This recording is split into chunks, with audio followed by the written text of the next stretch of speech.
नमो अर्यन्ताणं नमो सिद्धाणं नमो आयर्याणं नमो भुजायणं नमो लोहे सव्वसावनं मंगलम भगवान वीरो मंगलम गौतमो गणी मंगलम कुंद कुंदार्यो जैन धर्मोस्तु मंगलम सर्वमंगल मांगल्यम सर्वकल्याणकारकम प्रधानम सर्वधर्माणम जैनम जयतु शासनम।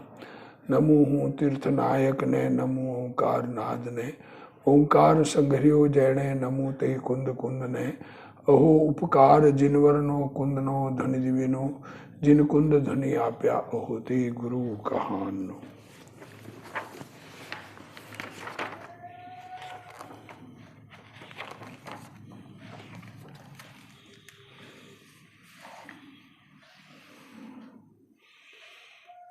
द्वारका हरिवंश पुराण में नेमिनाथ भगवान का समोसरण में दिव्य ध्वनि में द्वारका के नाश का वर्णन आया।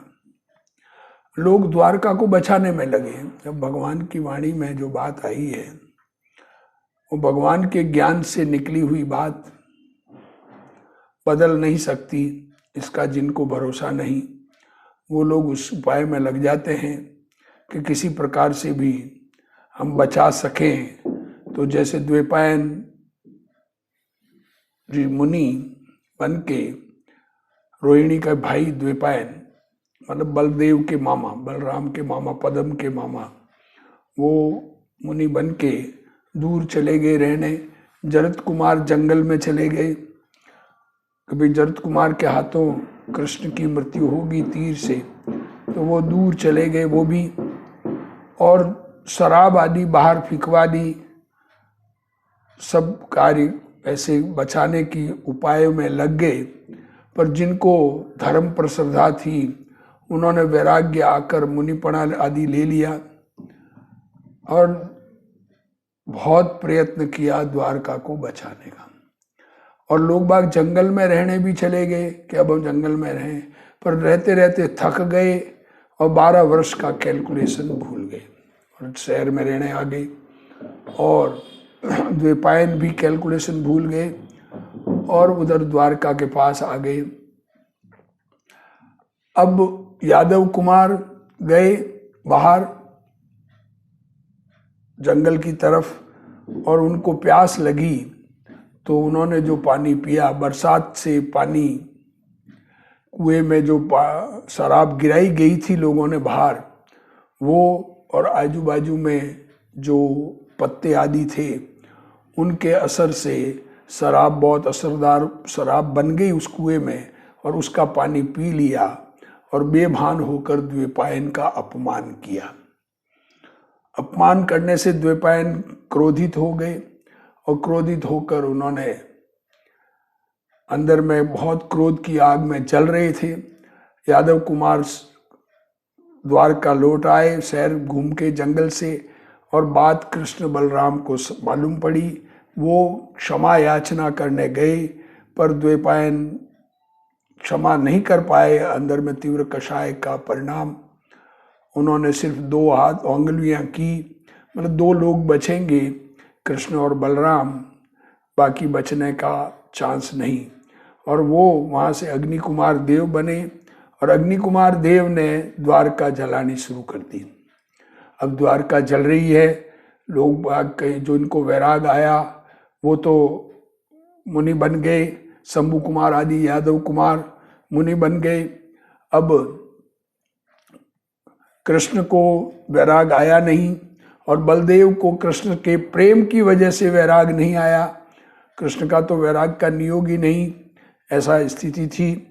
अब जलते हुए द्वारका में से माँ बाप को बचाने गए, वो भी नहीं बच पाए। वसुदेव आदि समाधि मरण शांत परिणामों से शरीर छूटा, स्वर्ग गए, ऐसा कथन है, क्योंकि कामदेव थे, उनकी दुर्गति नहीं होती है। और अब आगे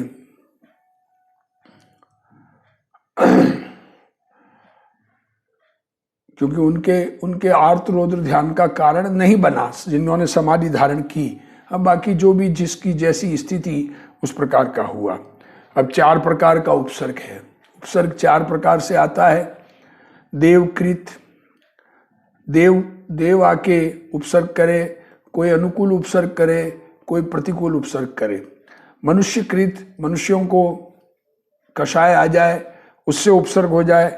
त्रियंच भी, जानवर भी नासमझी में वो भी किसी के साथ कुछ भी, मुनिरों के साथ या जो भी उपसर्ग करे और स्वयमेव भी उत्पन्न हो जाए।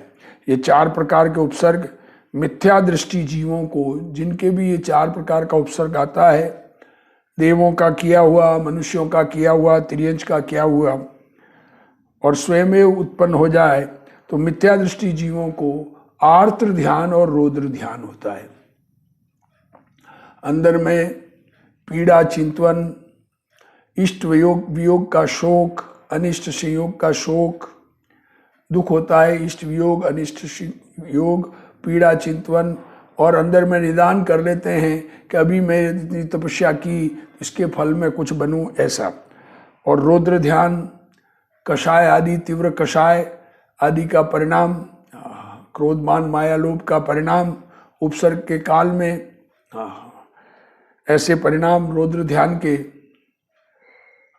हो जाते हैं।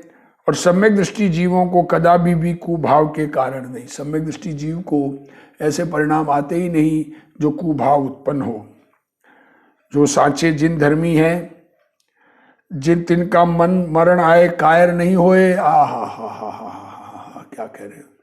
जिनेंद्र भगवान के भक्त, बाहर में विपरीत संयोग आवे, शरीर छूटने का प्रसंग आवे, तो कायर नहीं होते, शांत परिणाम रूप रहते हैं। कोई भी विपरीत प्रसंग, इष्ट वियोग हो, अनिष्ट संयोग हो, पीड़ा हो जाए, और इच्छाएं तो है ही नहीं, उनको शांत परिणाम है, कुछ चाहिए नहीं है, ऐसा भाव रहता है।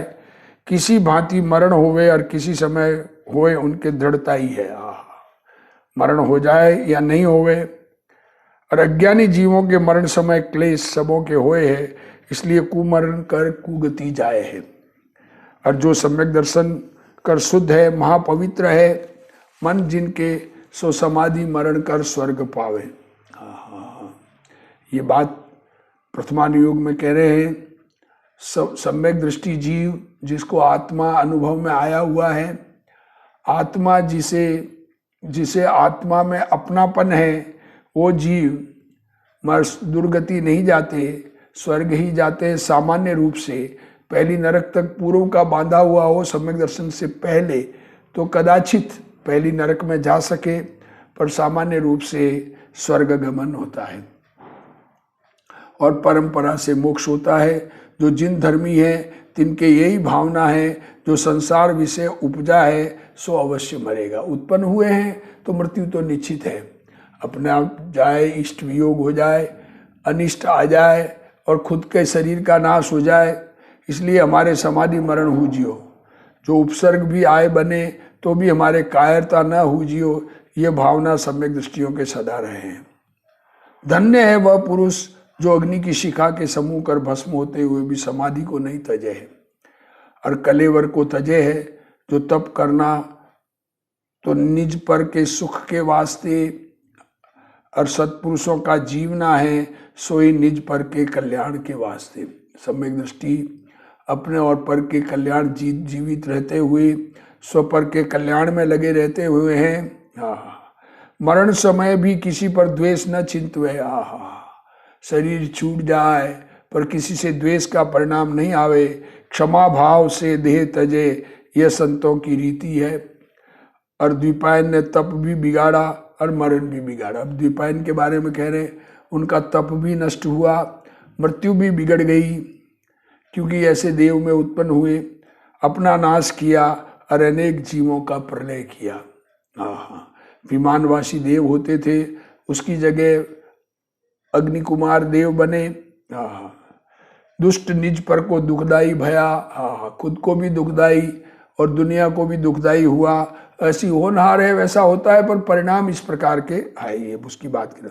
जो पापी पराया वध करे है, सो जन्म विषय अपना घात करे है। दूसरों को मारने का भाव, दूसरों को नष्ट करने का भाव, किसी का धन हानि चिंतन करने का भाव, वो अपना ही घात करे है। कषायों के वश भया तब आत्मघाती हो चुका, पराया घात कर सके अथवा न कर सके। हा, खुद को कषाय उत्पन्न हुई तो अपना तो घात कर ही लिया, अब दूसरों का घात होवे या नहीं होवे।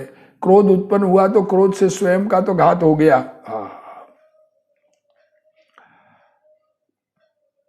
अनेक जीव का प्रलय किया, सो दुष्ट नीज पर को दुखदाई भया।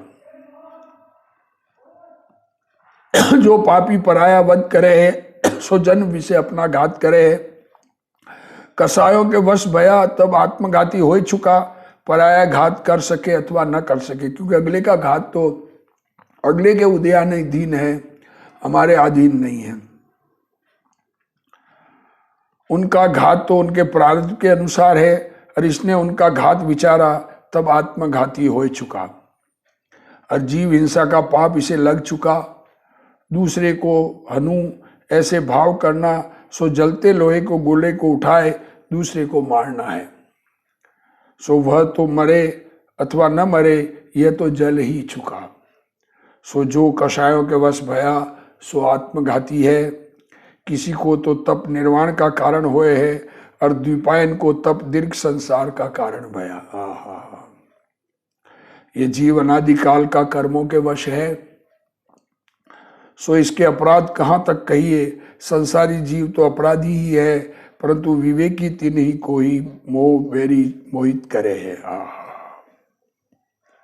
कोई क्रोध का भरा अपना बुरा भी करे, उसका भी सत्पुरुष भलाई करे। क्रोध से भरकर कोई आवे, किसी का बुरा करे, बिगाड़ करे, अनिष्ट संयोग ऐसा आवे, पर सत्पुरुष तो सबका इष्ट संयोग ही मिलाने का, सबके अनुकूलता की ही भावना करते हैं। वह यह लोक परलोक दोनों सुधारे। जो कोई परजीव को दुख करे है, सो आप दुख की परंपरा भोगवे है। जो परजीव को दुखी करे, उसके दुख अवश्य उपजे है, इसलिए क्षमा ही करनी। क्रोध कर अंध जो द्विपायन तापस, उसने भवित्व के वश कर द्वारावती भस्म करी। अब भवितव्य जो होनार ऐसी थी, ये कहना चाह रहे। बाल वृद्ध स्त्री और पशु बहुत भस्म भये। वह पूरी जो भरी थी सो 6 महीने तक जलती रही। इसलिए धिक्कार इस क्रोध को। यह क्रोध आपका पर का नाश करण हारा है, और संसार का बढ़ावन हारा है। द्विपायन ने जिनवाणी की श्रद्धा उल्लंघी, ऐसा तीव्र क्रोध किया, सो धिक्कार इस क्रोध को। और अज्ञानी जीवों को जो क्रोध मान लोभ मद मनोज इनके वश पड़ नरक निगोद विषय महादुख भोगे। ये द्वारकावती नष्ट हो गई। अब उसमें से बलदेव और कृष्ण जी 2 बच गए। बाकी सब चले गए।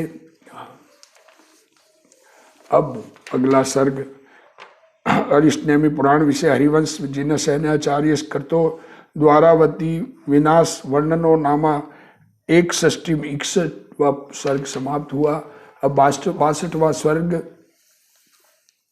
गौतम स्वामी राजा श्रेणिक से कहे, हे श्रेणिक, ये बलदेव वासुदेव बड़े पुरुष मनुष्यों के वचन से अगोचर है महिमा जिनकी, सुपुण्य के योग से परम उच्चता को प्राप्त भये थे। क्या कहना, पुण्य का उदय ऊंचा चढ़ावे, और सुदर्शन चक्र आदि अनेक महारत्न इनके थे।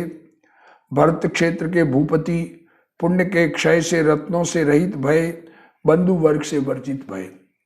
प्राण मात्र ही परिवार जिनके, सो दोनों वीर महाधीर, शोक के भार कर पीड़ित जनों की आशा धर दक्षिण की ओर चले।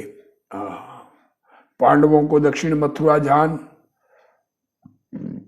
उन्हीं के पास दोनों भाई चले। पांडव जहां थे मथुरा की ओर, उस तरफ चले। मार्ग में एक हस्तव्रप्र नामा नगर था आए, सो हरि तो नगर के वन में विराजे, और हलदर भोजन के वास्ते सामग्री लेने को नगर में गए। वस्त्र से लपेटा है सर्व अंग जिसने, ता राजा अच्छदंत धृतराष्ट्र के वंश में है। सो पृथ्वी विषय प्रसिद्ध महाधनुषधारी है, और दुर्जन पराया छिद्र हेरे है, और इनका महाशत्रु। क्या कह रहे, इस नगरी में, ऐसी नगरी में आए जहाँ पर धृतराष्ट्र का वंशज, क्योंकि लड़ाई में धृतराष्ट्र के पुत्रों को मारा था, तो वो उसका वंशज दूसरों के छेद देखता है और किसी प्रकार से भी अगले को नष्ट करे। हमारे पाप का उदय हो तो लोग हमारे छेद देख के हमको नष्ट करने के अभिप्राय वाले लोग होते हैं। बलदेव ने अपना रूप घना ही छिपाया। बलदेव चुप कर गए, चांद सूर्य जैसे छिपे।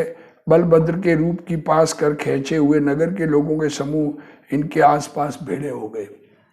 बलदेव नगर में प्रवेश किया। लोग इनका रूप देख आश्चर्य को प्राप्त भये। सबों ने जानी ये बलदेव स्वामी हैं। आप एक वणिक की हाट पर खड़े, कुंडल धरकर अंदर अनादिक लिए। क्या कह रहे हो, क्या स्थिति होती है। देखो आप अपने कुंडल बनिए के यहाँ रखे और खाने की सामग्री ली और नगर से निकसे बाहर जाते थे। द्वारपाल ने देखकर राजा से कही, द्वारपाल ने कहा राजा से, बलदेव जाए है। तब राजा मूर्ख इनके मारने वास्ते सब सेना पठाई। अरे क्या हालत होती है। द्वारका नष्ट हो गई। बाहर आए, वन में कृष्ण बैठे हैं और बलदेव गए हैं। और बलदेव की ये स्थिति, सो इनको दरवाजे रोके। तब बलभद्र अन्न पानी सामग्री तो सब डाल दी और आप हाथी बांधने का थंब उकबाड़, जिससे हाथी बांधा जाता है, ऐसा थंबा उठाया और कृष्ण को आवाज दी। सो कृष्ण भी शीघ्र ही आए। सो कृष्ण ने परिग कहिए दरवाजे की आगल हाथ ली और बलदेव ने गज स्तंभ लिया। दोनों वीर महाधीर शत्रुओं से लड़े। राजा अछंत सकल सेना सहित इन पर आया था। सो सकल सेना भी भागी और राजा भी भागा। मनुष्य की क्या शक्ति जो इन पुरुषों से लड़े। दोनों वीर महाधीर अन्न पानादि सामग्री लेकर नगर से निकस विजय नामा वन में गए। ता एक मनोहर सरोवर देखा। ता दोनों भाइयों ने जल छान स्नान कर अपने घट विषय जो श्री भगवान नेमिनाथ विराज रहे हैं तिनको नमस्कार कर तिनका ध्यान किया। शीतल जल पिया, पवित्र भोजन किया। उस वन में क्षण एक विश्राम कर दक्षिण की दिशा चले। सो कौशाम्बी नामा महाभीम वन अति दुर्गम उस विषय बैठे। कैसा है वन, खग कहिए महादुष्ट पक्षी, तिनके अशुभ शब्द जहां और हिंसिंगादिक है भयंकर शब्द जहां, और सुनिए है श्रृंगालों के खोटे शब्द जहां, और तृषा के मारे मृगों के समूह तहां दौड़े दौड़े फिरे है। तहां मृग तृष्णा बहुत दिखे है। ऐसा दिखे आगे जले आगे जले। और जल दुर्लभ है। ग्रीष्म का उग्र ताप उसकर बाजे है। ग्रीष्म पवन जहां सो सही न जाए है। और दावा नल कर जल रहे हैं वृक्ष और बेलों के समूह जहां, तिनकर महाभयानक वन भाषे है। जहां नीर अति दूर सो वन के जीव तृषा कर आतुर महाव्याकुल भय भ्रमे हैं। और वंचर कहिए भील, तीनों ने हाथियों के कुंभस्थल विषय बाण लगाए हैं। सो गज मोती बिखर रहे हैं। ऐसे भयंकर वन विषय दोनों भाई जाए प्राप्त भय। ग्रीष्म की ऋतु मध्याह्न का समय है और सूर्य मध्य भाग विषय है। उस समय कृष्ण बलदेव से कहते, भय उपजा है तृषा का अति खेद जिनको। प्यास बहुत लग गई कृष्ण को, चल नहीं पा रहे। हे आर्य कहिए, हे निष्कपट, मैं प्यास कर अति पीड़ित हूं। मेरे होठ और तालवा सूखे हैं, अब एक पग भी धरने को मैं समर्थ नहीं। इसलिए मुझे शीतल जल शीघ्र पिलाओ जिसकर मेरी तृषा मिटे। जैसे अनादि सार रहित संसार विषय सम्यक दर्शन की प्राप्ति भय भव आता। मैंने देखो उदाहरण क्या दिया है।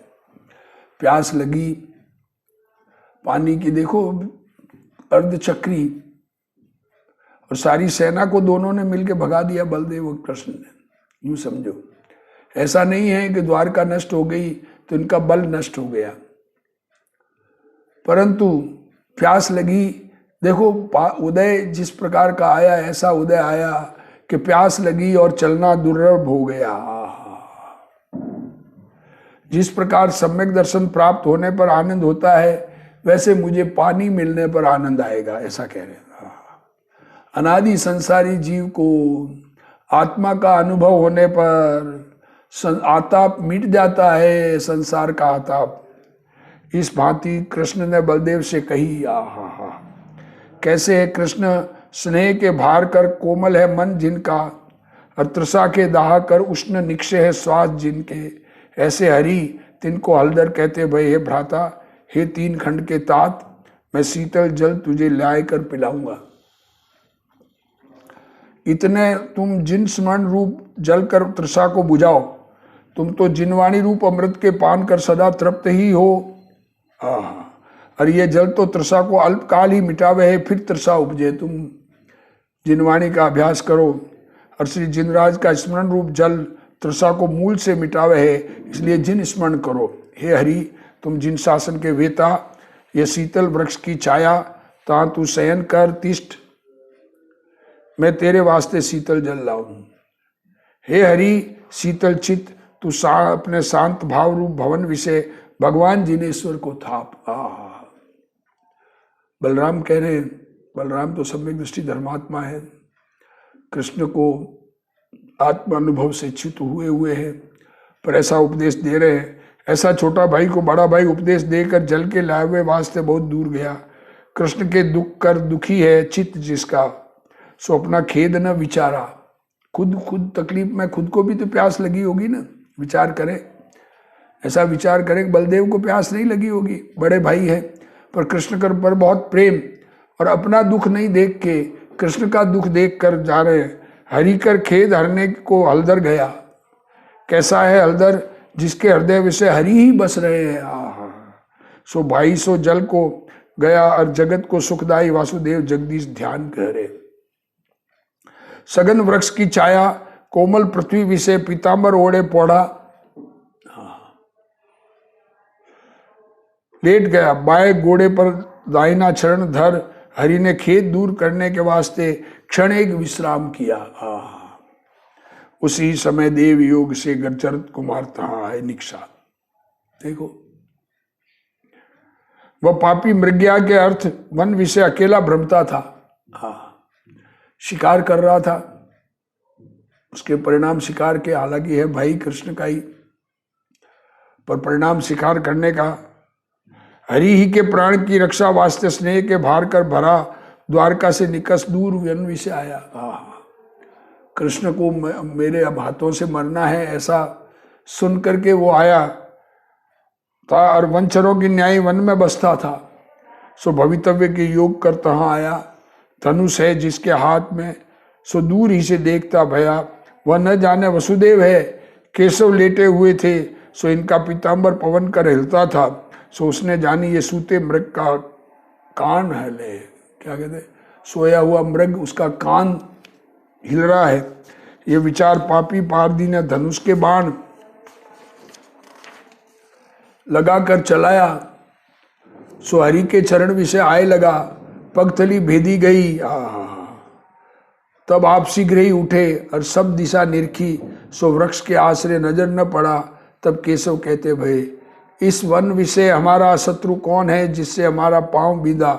सो अपना नाम कहो और कुल कहो। मेरे ये विरध है, जो बिना कुल और नाम जाने घात न करूं, इसलिए कहो तू कौन है, तेरे कुल क्या और नाम क्या, और इस वन विषय मेरा अंत करता भया। सो बैर कहा। इस भांति केशव कही। तब जरत कुमार बोला, इस पृथ्वी विषय हरिवंश उपजा, राजा वसुदेव अति प्रसिद्ध, बलदेव वासुदेव का पिता, उनका मैं जरत कुमार नामा पुत्र हूँ। पिता के अति बल्लभ, सो कायरों कर अगम्य, सो ये वन उस विषय अकेला भ्रमु हूँ। मैं श्री नामीनाथ की आज्ञा सुनी, जो जरत कुमार के बाण कर वसुदेव का वियोग है, इसलिए वस्ती छोड़ वन विषय बसु हूँ।